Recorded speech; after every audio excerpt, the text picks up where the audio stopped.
You can actually see the Loyalist houses on the far side of the fence here. On one afternoon, you know, this area wasn't expecting this. There would have been bombs come over here, there would have been shooting, there would have been rioting, and that really kicked off or commenced or began a whole 6-month period of conflict. The violence broke out in 2002 in Strand, a Catholic enclave in a Protestant zone. It was the most deadly since the peace accords were signed in Belfast on April 10, 1998. Afterwards, the calm returned to Strand, but the locals still held their loyalties to the Irish Republican Army, which for 30 years has fought British and Unionist militias. The two communities live parallel lives, separated by what are called peace walls. Margaret doesn't like them. They divide people and foster hatred. She wants to see them demolished, but admits that it's still too early. There's peace on our side. There's paramilitaries on their side haven't given their guns up yet. And I think maybe that's the reason why we wouldn't feel comfortable with that wall coming down at the moment.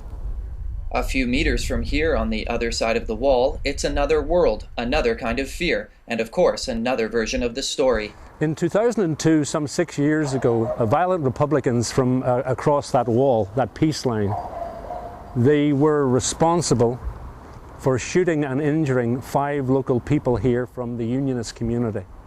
John isn't an extremist. On the contrary, he's a very moderate Unionist, one of the few in the community who sought out ties with Republicans before the ceasefire.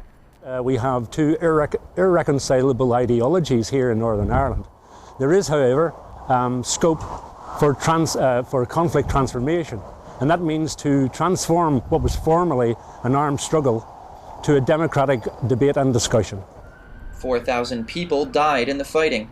Older people suffered too much in the conflict to really believe in the peace. Reconciliation may only come now with new generations.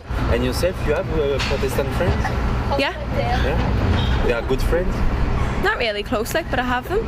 And you could have a boyfriend, Protestant? Yeah. No, I don't, but you could have one. The peace will grow up with the kids, but in the meantime, it's these separation walls that grow. Northern Ireland currently has 34 of them. That's 16 more than in 1998.